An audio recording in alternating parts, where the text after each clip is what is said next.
নমস্কার, welcome to সোয়াদিকা kitchen.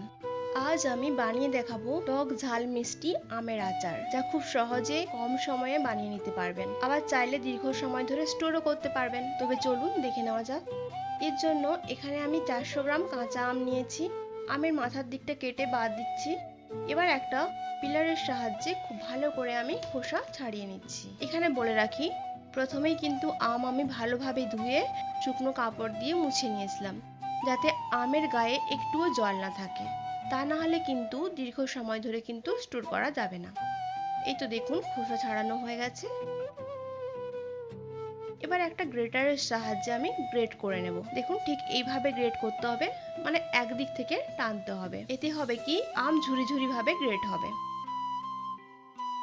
এবার গ্রেটারের মুখের সাইজটা বড় হলে একটু ভালো হয়। ছোট ছিদ্রওয়ালা গ্রেটার ব্যবহার করলে কিন্তু হবে না এখানে। এই তো দেখুন, একদিকে টেনেই আমি গ্রেট করে নিয়েছি, এভাবে ঝুড়ি ঝুড়ি হয়েছে। লক্ষ্য রাখতে হবে যে কচি আমের মাঝখানের অংশটা যাতে গ্রেট না হয়ে যায়।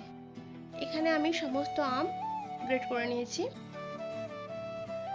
চলে যাচ্ছি নেক্সট স্টেপে। এখানে একটা বাটি নিয়েছি, আর সেই গ্রেট করে রাখা আম আমার এখানে 1 কাপ হয়েছে। সেই 1 কাপ গ্রেট করা আম দিচ্ছি। এর সঙ্গে অ্যাড করছি 1/3 কাপ চিনি। মানে যদি 4 কাপ আম হয় তাহলে 3 কাপ আপনি চিনি নিতে পারেন। দিচ্ছি লবণ পরিমাণ মতো, সামান্য হলুদ গুঁড়া আর সামান্য কাশ্মীরি রেড চিলি পাউডার, একটা সুন্দর কালারের জন্য। এবার একটা চামচের সাহায্যে সমস্ত কিছুকে আমি মিশিয়ে নিচ্ছি। কোনো রকম জল কিন্তু আমি ব্যবহার করিনি। সমস্ত কিছুকে মিশিয়ে নিয়ে আমি সাইডে ঢাকা দিয়ে রেখে দিচ্ছি। এবার একটা আমি গুঁড়ো মশলা বানিয়ে নেব। এর জন্য দিচ্ছি 1 টিস্পুন গোটা ধনে, 2 টিস্পুন মৌরি, 1 টিস্পুন গোটা জিরে ও 3টে শুকনো লঙ্কা। গ্যাসে রাখছি একটা ফ্রাইং প্যান। প্যান গরম হলে দিচ্ছি প্রথমে শুকনো লঙ্কা, যেহেতু ভাজতে একটু সময় লাগবে। 30 সেকেন্ড মতো ভাজার পর দিচ্ছি গোটা ধনে, সামান্য নাড়াচাড়া করে দিচ্ছি মৌরি, সবার লাস্টে আমি দিচ্ছি গোটা জিরে। ভালোভাবে ড্রাই রোস্ট করে নিচ্ছি। আপনারা পরিমাণে যে যেরকম বানাবেন সেই হিসাবে কিন্তু মশলার ইকুয়েশনটা বাড়িয়ে বা কমিয়ে নিতে পারেন। এই তো ভাজা হয়ে গেছে। এবার একটা প্লেটে আমি নামিয়ে নিচ্ছি। ঠান্ডা হয়ে গেলে আমি এটার একটা গুঁড়ো বানিয়ে নেব। সেই একই ফ্রাইং প্যানে আমি দিচ্ছি 2 টেবিল স্পুন সরিষার তেল। তেল গরম হলে অ্যাড করছি সেই আম ও চিনির মিশ্রণ। দেখুন, চিনি মেল্ট হয়ে গেছে। এইভাবে ফ্লেম হাইতে রেখে 2 মিনিট ভালোভাবে কুক করে নিচ্ছি।